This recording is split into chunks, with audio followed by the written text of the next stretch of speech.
इस वीडियो में हम लोग पिछले वीडियो से आगे की बात करेंगे। विश्व कृषि प्रदेश 2 में हम जो क्लासिफिकेशन ऑफ एग्रीकल्चरल रीजन है उसका पॉइंट 3 से आगे डिस्कस करेंगे।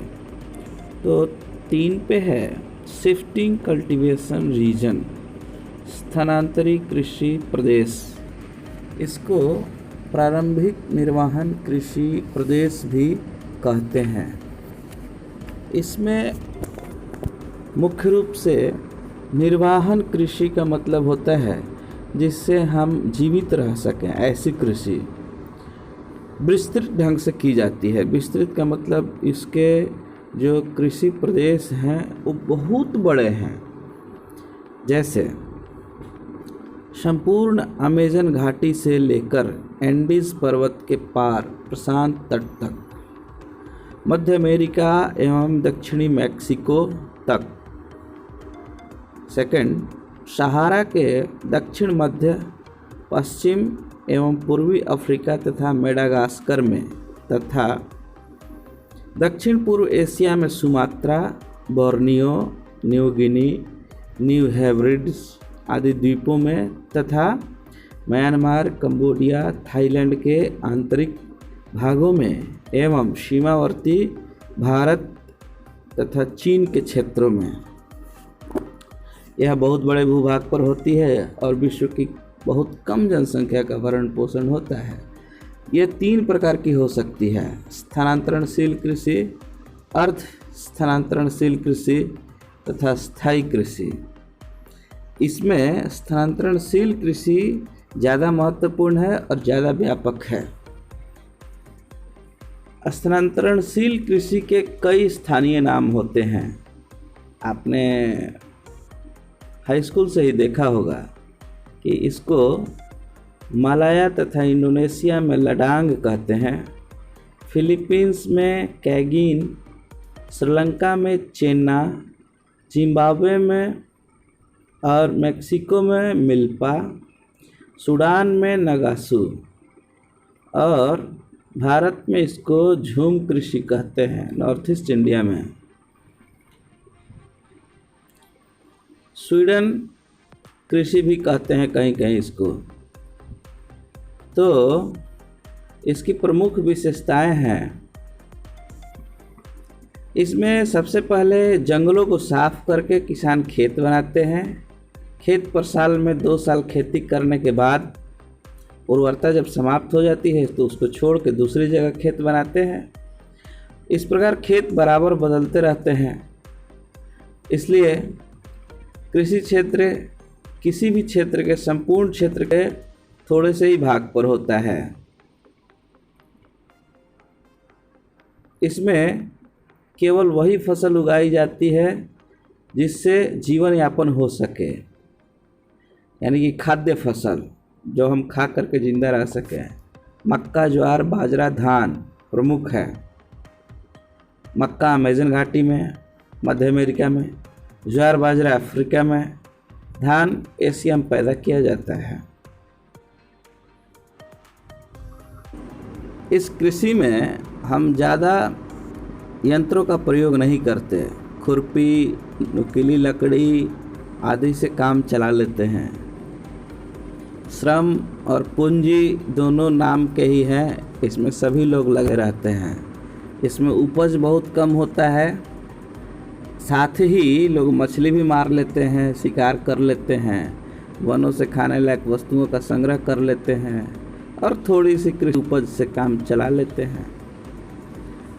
इस प्रकार ऐसी कृषि से जो बहुत प्रारंभिक और अव्यवस्थित है, लेकिन कई विद्वानों ने यह बताया कि यह अपने आप में बहुत व्यवस्थित है और प्रकृति के साथ सामंजस्य स्थापित किए हुए है। अब नेक्स्ट हम देखेंगे प्रारंभिक स्थायी कृषि। इसमें वही विशेषताएं हैं जो स्थानांतरणशील कृषि में है। एक ही अंतर है कि इसमें स्थान परिवर्तन नहीं होता, क्योंकि नाम में भी देखो स्थायी कृषि है। यह स्थानांतरणशील कृषि पद्धति से ही विकसित है। प्राकृतिक परिस्थितियाँ तथा मानवीय तत्व अपेक्षाकृत अधिक अनुकूल मिलते हैं। वहाँ स्थानांतरणशील कृषि कालक्रम से स्थायी प्रारंभिक कृषि में बदल जाती है। सही बात है। आर्द्र उष्ण कटिबंधीय मैदानों में यहाँ जनसंख्या बहुत कम होती है। यहाँ स्थायी प्रारंभिक कृषि होती है। घनी जनसंख्या के कारण खेती लायक नया ज़मीन ढूंढना मुश्किल है, तो दूसरी ओर प्रतिवर्ष खेत में उगने वाली नई वनस्पति को काटने के लिए श्रम उपलब्ध रहती है। मैदानी भागों में जहाँ जलोढ़ मिट्टी का जमाव होता है, मिट्टी भी उर्वर होती है।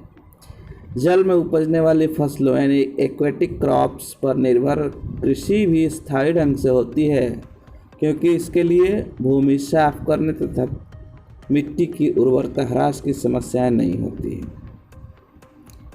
इसी प्रकार मिर्च, मसाले, रबर आदि का उत्पादन महत्वपूर्ण हो गया है। वहाँ भी स्थायी कृषि हो गई है। ऐसे क्षेत्र प्रायः सुव्यवस्थित बागानी कृषि के निकट ही पाए जाते हैं। खानों के आसपास की भूमि पर भी स्थायी कृषि विकसित हो जाती है। वहाँ वनस्पति पर नियंत्रण आसान होता है तथा कम वर्षा के कारण मिट्टी का अपक्षालन भी कम होता है। अतः उन क्षेत्रों में जहाँ वर्षा कम तथा शुष्कता अधिक होती है, प्रारंभिक स्थायी कृषि होती है। उसी प्रकार पठारी धरातल पर भी जल प्रवाह की अधिक सुविधा होने से मिट्टी का अपक्षालन कम होता है तथा सतह की अपक्षालित मिट्टी के बह जाने से नीचे की अधिक उर्वर मिट्टी पर कृषि करना संभव हो जाता है। अतः वहाँ भी कृषि अस्थायी हो जाती है। अन्य विशेषताओं की समानता होने पर भी प्रारंभिक स्थायी कृषि स्थानांतरण कृषि की अपेक्षा गहन होती है तथा इसमें पशुओं को भी अधिक महत्वपूर्ण स्थान मिलता है। घोड़े, खच्चर, भेड़, बकरियां तथा गाय बैल साथ में पाले जाते हैं।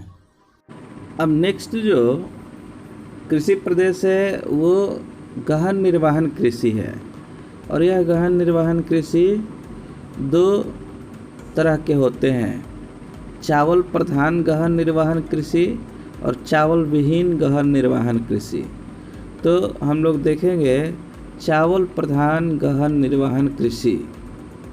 तो यह उन क्षेत्रों में है जहां 200 सेंटीमीटर या उससे अधिक औसत वार्षिक वर्षा होती है। धान प्रधान सघन निर्वाही कृषि प्रायः मानसूनी जलवायु के अंतर्गत आने वाले देशों में अधिक की जाती है। इस कृषि पद्धति को सावा कृषि भी कहा जाता है। विश्व के 90% चावल का उत्पादन केवल एशिया के यही देश करते हैं जहां चावल प्रधान गहन निर्वहन कृषि है, जैसे China, India, Pakistan, Japan, Vietnam, Thailand, Myanmar और कुछ आस पड़ोस के देश। इन सभी देशों में धान की कृषि डेल्टाई भागों में, बाढ़ के मैदानों में, सीढ़ीनुमा खेतों पर तथा निचले भागों में की जाती है।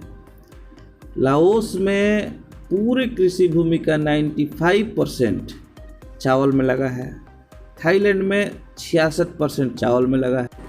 म्यांमार में 50% से अधिक भूमि चावल में लगी हुई है। जापान में 40% से अधिक। भारत और चीन में लगभग 25% भूमि में सिर्फ और सिर्फ चावल की कृषि की जाती है।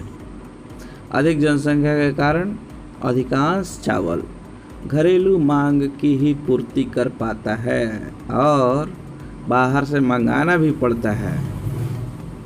कुछ देश हैं Myanmar, Thailand, Taiwan, Vietnam, Cambodia, इनकी जनसंख्या कम है तो ये चावल का निर्यात कर देते हैं।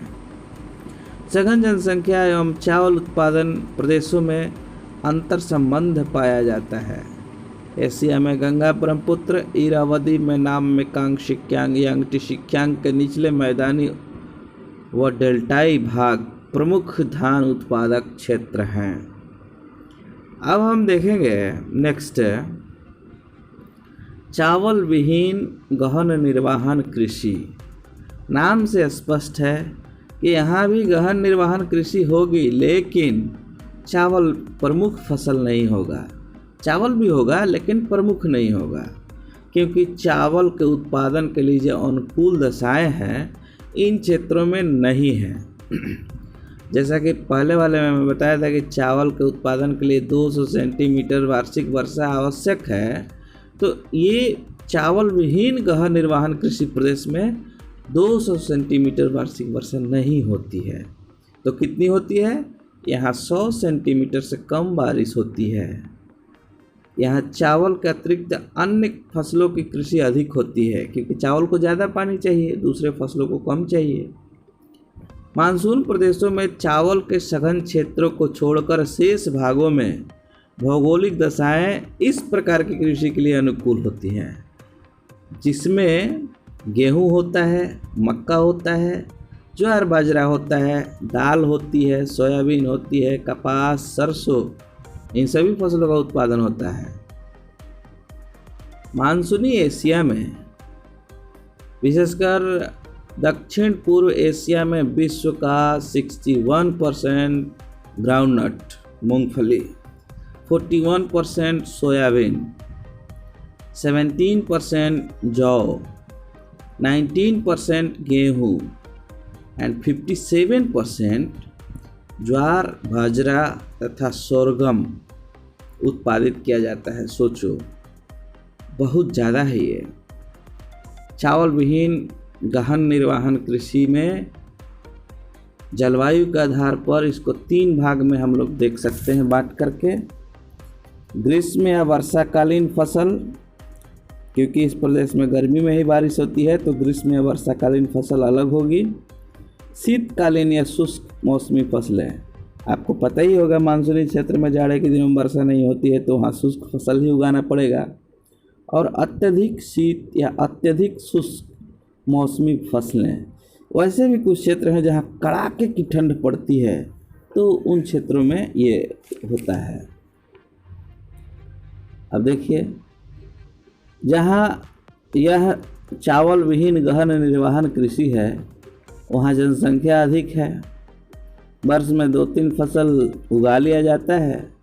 वर्षा काल में मक्का, ज्वार, बाजरा, गन्ना, चावल उगा लिया जाता है। शीतकाल में शुष्क फसल जैसे कि गेहूँ को ज़्यादा पानी नहीं चाहिए, जौ, चना, ये सब आप लोग भी जानते होंगे। आपके आसपास यदि खेत होगा तो पता करना, गेहूँ में सिंचाई की कम ज़रूरत है, जौ में, चना में, मटर में, ये जाड़े में होती हैं, इनको ज़्यादा पानी नहीं चाहिए होती हैं। अत्यधिक शीत तथा शुष्क मौसम में भी कुछ फसलें उगा ली जाती हैं। अत्यधिक ठंड तथा शुष्क भागों में आज भी गेहूं प्रमुखता से मिलती है। सही बात है। भारत का पंजाब, ऊपरी गंगा का मैदान गेहूं के लिए प्रसिद्ध है। गेहूं की आधी कृषि सिंचाई के द्वारा संपन्न होती है। दक्षिण पूर्व एशिया में केवल पंजाब ही व्यापारिक गेहूं उत्पादक प्रदेश कहा जा सकता है। बाकी जगहों पर व्यापारिक नहीं है, अपने निर्वाहन के लिए होता है। मानसून जलवायु वाले एशियाई देशों में जौ भी एक महत्वपूर्ण फसल है।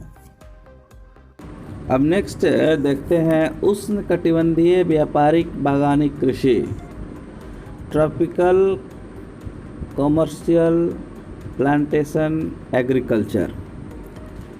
ये क्या होता है? नाम से स्पष्ट है कि बागान होते हैं। जैसे आप लोगों ने सुना होगा चाय का बागान, तो वहाँ चाय बागानों में बड़े बड़े खेतों में उगाई जाती है, उसको एस्टेट कहा जाता है।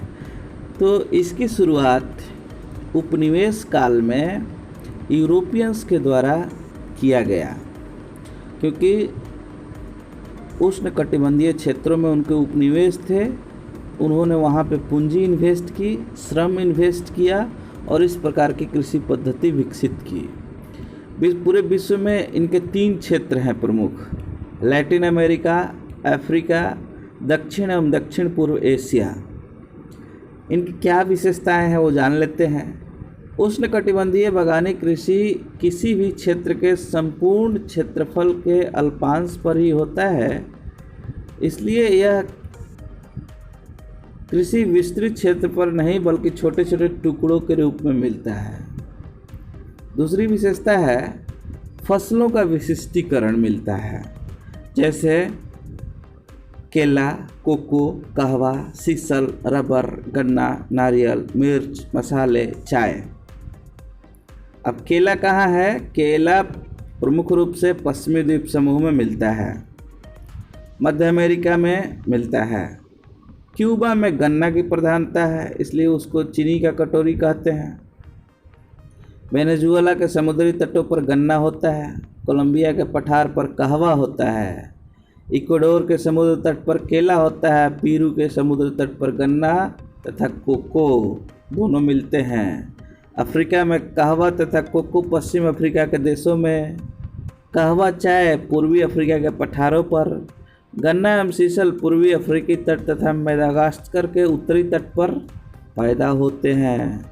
भारत के दक्षिणी भाग में नारियल तथा कहवा एवं नीलगिरी पर्वत पर चाय, श्रीलंका के पठारी भागों में चाय, मलेशिया तथा इंडोनेशिया में रबड़, भारत में असम की पहाड़ियों में चाय। ये सभी विशिष्टीकृत है, यानी कि किस जगह पे क्या मिलेगा इसकी विशेषता रहती है कि वही चीज़ मिलेगा। इनकी कृषि फार्मों में होती है, जिसको स्टेट कहता है, शुरू में बता दिया, स्टेट, ESTATE। कृषि के फार्म में होते हैं, फार्मों में बागान होता है, कार्यालय होता है, माल तैयार करने के कारखाने होते हैं, श्रमिकों के आवास की व्यवस्था होती है। ये सब एक ही कैंपस में। इस कृषि में श्रम का अधिक उपयोग होता है। आप कोई भी देख लो, रबड़ के लिए, चाय के लिए, कहवा के लिए, केला के लिए मानव श्रम बहुत महत्वपूर्ण है। हालांकि अब मशीनों का उपयोग भी होने लगा है। मशीन का उपयोग तो होगा ही, क्योंकि हम 21वीं शताब्दी में जी रहे हैं। इस कृषि में अधिक पूंजी का भी ज़रूरत होता है, क्योंकि बिना पूंजी लगाए खेत भी तैयार नहीं होगा। और ऊपर में जो बताया कि वहाँ पर बागान होते हैं, कार्यालय होते हैं, कारखाने होते हैं, श्रमिकों के आवास होते हैं, कारीगर, प्रशिक्षित कारीगर चाहिए, व्यवस्थापक चाहिए, मशीन चाहिए, दवाई चाहिए, तो सबके लिए पूंजी चाहिए। बिना पूंजी के तो कुछ भी नहीं हो सकता।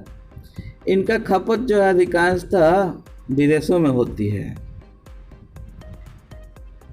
बागान प्राय परिवहन के सुगम साधनों के नज़दीक ही होते हैं, क्योंकि उसको एक्सपोर्ट करना आसान रहता है। अब इसके लिए आवश्यक कंडीशंस क्या है? नेचुरल कंडीशंस में हम लोग देख लेते हैं। वर्ष भर अधिक तापमान चाहिए और नियमित वर्षा चाहिए और ज़्यादा वर्षा चाहिए। धरातल, वर्षा एवं ताप के अतिरिक्त हवा की दिशा एवं गति तथा धरातल का ढाल भी बागानों की स्थिति को प्रभावित करता है। दवा मशीनों से छिड़काव किया जाता है। मानवीय तत्व में श्रम की अधिक आवश्यकता होने के कारण कृषि उन उष्णकटिबंधीय देशों में विकसित होती है जहां जनसंख्या का अधिक घनत्व मिलता है, क्योंकि लोग चाहिए इसके लिए। दक्षिण पूर्व एशिया के मुकाबले अमेजन की घाटी में रबर के उत्पादन में ह्रास के कई कारण, मतलब उसमें क्या कारण है देख लो भाई। अमेजन घाटी में जनसंख्या कम है, व्यवस्थित बागान लगाना मुश्किल है। मध्य अफ्रीका में प्राकृतिक वातावरण इन फसलों के अनुकूल है, पर जनसंख्या का अभाव है, इसलिए बागानी कृषि अधिक विकसित नहीं हुई। बागानी कृषि उगने वाली फसलों की मांग शीतोष्ण कटिबंधीय देशों में अधिक है। हाँ भाई, हम लोग चाय की खेती करते हैं और अंग्रेज चाय पीते हैं। अब आदत तो हम लोगों को भी लगा दिया है, क्या करें। परंतु उन देशों में इन फसलों को उपजाने के लिए उपयुक्त वातावरण नहीं है। अंग्रेज चाहेंगे कि उनके यहाँ चाय हो जाए तो चाय नहीं होगा, तो उनकी मजबूरी है कि हमारे यहाँ चाय उगाएं और अपने यहाँ ले जाएं। इस प्रकार हम लोगों ने अभी तक 7 कृषि प्रदेश देख लिए हैं, उनके बारे में जान लिया है। अब हम अगले वीडियो में बाकी के 6 कृषि प्रदेशों के बारे में जानेंगे और अधिक जानकारी प्राप्त करेंगे। धन्यवाद।